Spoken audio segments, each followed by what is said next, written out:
आप किसी भी काम में, एमएलएम ही नहीं किसी भी काम में अगर आपके पास अनुशासन नहीं है तो आप एमएलएम में सफलता नहीं हासिल कर पाते हो। उद्दंडता आपको पीछे ले जाता है और अनुशासन अगर आप में है तो आप इस सिस्टम के माध्यम से आप अपने आप को अनुशासित अगर रखते हो तो आप सिस्टम में कामयाबी ही कामयाबी पा सकते हो।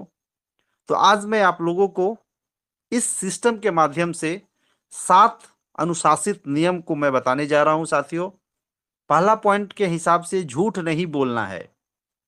झूठ बोलने से विश्वास का हनन होता है। समाज में मेरी साख गिरती है, जिससे हमारे साथी अपलाइन और डाउनलाइन हमें नापसंद करने लगते हैं। जिस व्यक्ति के मुख से केवल झूठ ही निकलता हो उसके सच बोलने पर भी उसका कोई यकीन नहीं करता है साथियों, उसका कोई यकीन नहीं करता है।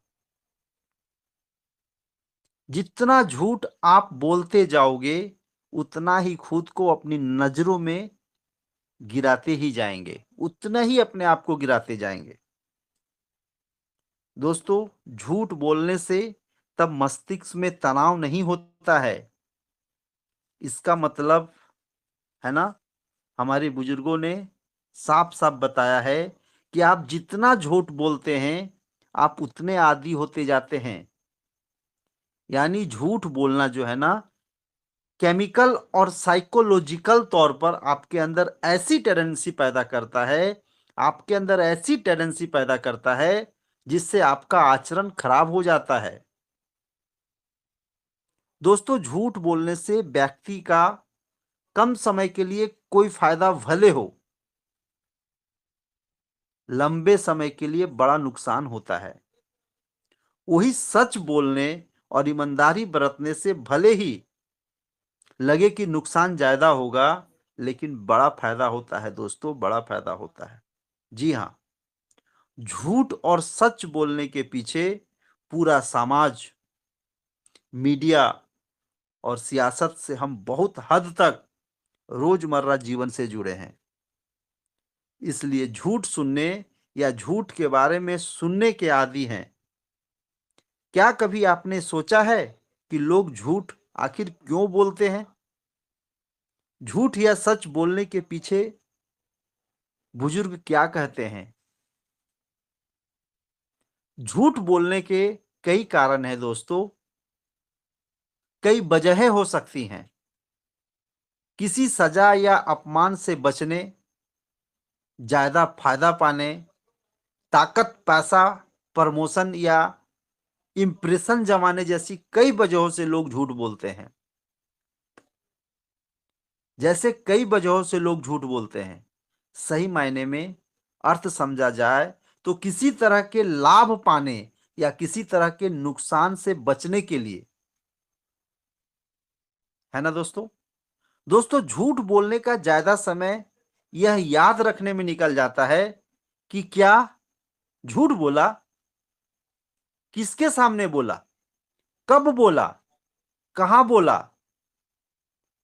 आदि। मन में भी एक चोर बैठा रहता है, एक चोर बैठा रहता है जो खुलकर काम करने में बाधा डालता है, जिससे हमारे बिजनेस में बुरा असर पड़ता है दोस्तों, जिससे हमारे बिजनेस में बुरा असर पड़ता है।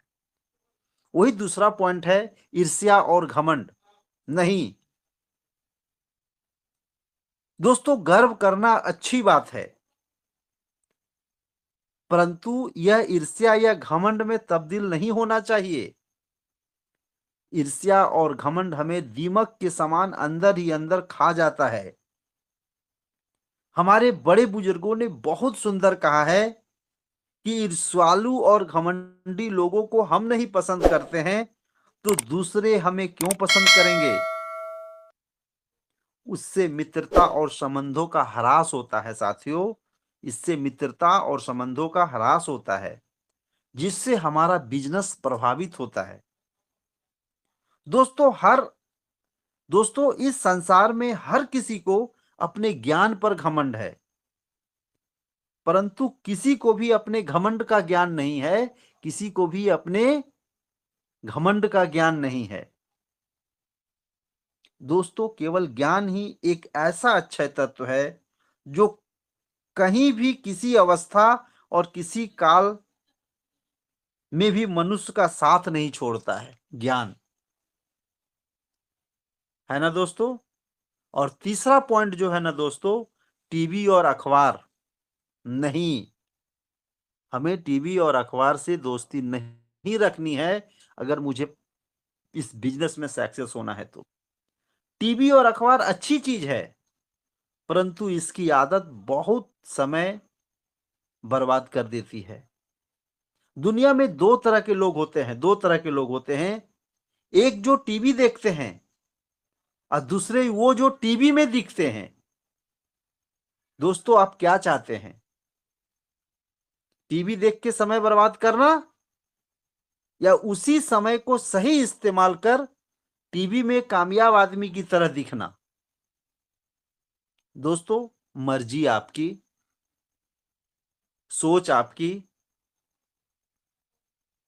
दोस्तों आज के अखबार और टीवी में नकारात्मक समाचार भी ज्यादा मिलते हैं, जिससे हमारा भी सोच विचार और मन नकारात्मक सोचने पर विवश हो जाता है, जिससे हम गलत दिशा में भटक जाते हैं, जिससे हम गलत दिशा में भटक जाते हैं।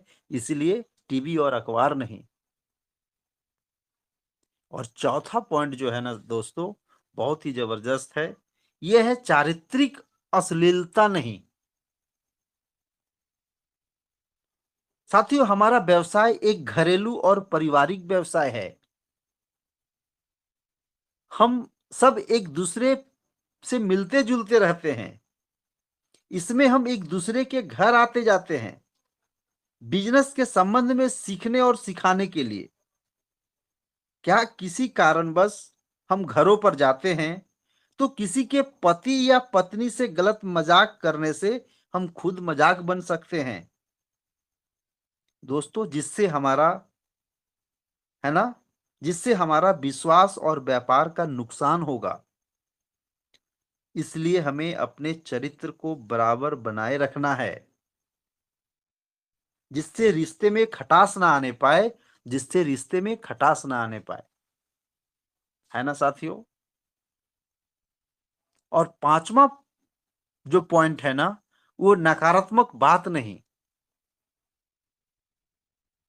कभी भी नकारात्मक बात नहीं। दोस्तों अपने डाउनलाइन अपलाइन के सामने नकारात्मक बात कर हम उनके व्यापार को नुकसान कर सकते हैं। दोस्तों घूमकर यह हमारे टीम को भी नुकसान पहुंचाता है। दोस्तों कितना सुंदर कथन है, जो दूसरे के लिए गड्ढा गड्ढा खोदता है वे खुद उसी गड्ढे में जाके गिरता है ना साथियों। और सबसे महत्वपूर्ण जो पॉइंट है ना, झूठा वादा नहीं। दोस्तों जीवन में तीन मंत्र हमेशा याद रखना चाहिए, तीन मंत्र हमेशा याद रखें। आनंद में दोस्तों कभी वचन मत देना। जब आप बहुत आनंद में है ना तो किसी को वचन मत दें। और क्रोध में कभी किसी को उत्तर नहीं दें। और दोस्तों दुख में दोस्तों कभी निर्णय मत लेना। जब आप बहुत दुखी हो ना तब आप निर्णय मत लेना। और वादा करने में जल्दी ना करना, अगर किया तो निभाने में देर ना करना, और अगर किया तो निभाने में देर ना करना, है ना साथियों। और सातवां जो नियम है ना साथियों, किसी के स्वाभिमान एवं पैसे के साथ छेड़छाड़ नहीं। किसी के स्वाभिमान एवं पैसे के साथ छेड़छाड़ नहीं। हम सब जो ये फर्ल वाइन का बिजनेस करते हैं ना, तो हम लोग किसके ऊपर डिपेंड रहते हैं? डाउनलाइन और अपलाइन, है ना दोस्तों। तो अपने डाउनलाइन अपलाइन या अपने सिस्टम के पैसे के साथ छेड़छाड़ कर हम अपनी साख खो देते हैं। जिससे हमारा व्यापारिक हानि होता है। अतः ऐसा न करें। किसी के स्वाभिमान को ठेस पहुंचाना या पहुंचाकर हम एक मित्र और साथी खो देते हैं। अतः ऐसा नहीं करना है, ऐसा न करें। अगर हम आज इस 7 नियम को अगर हम अपने आप समेट कर रखते हैं, अगर हम अपने आप में इसका पालन कर पाते हैं कि मुझे अपने इस सिस्टम के माध्यम से मैं अपने अपलाइन या डाउनलाइन को झूठ नहीं बोलूंगा। अगर हमारा सीनियर, हमारे अपलाइन मुझे कॉल करते हैं और मैं घर में रहता हूं तो मैं कहता हूं बाहर में हूं, आप अपने आप को ठग रहे हो। आप 2 लेवल लेने के बाद आप में ईर्ष्या और घमंड हो जाता है। ये सब चीजों पर हम सबों को काबू पाना है। हम झूठ मूठ का टीवी और अखबार में अपना फालतू का समय व्यतीत करते हैं। चारित्रिक अश्लीलता पर हमें ध्यान नहीं देना है। नकारात्मक बात हमें मन में एकदम नहीं लाना है, क्योंकि नजरिया बदलो, नजारा बदलेगा। झूठा वादा किसी से नहीं करना है और किसी के स्वाभिमान एवं पैसे के साथ छेड़छाड़ नहीं करना है ना दोस्तों? क्योंकि पिता के द्वारा डांटा गया पुत्र और गुरु के द्वारा डांटा गया शिष्य और सोनार के द्वारा पीटा गया सोनार, ये सारे के सारे आभूषण ही बनते हैं।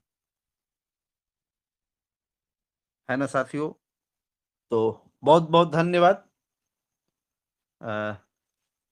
बहुत बहुत धन्यवाद।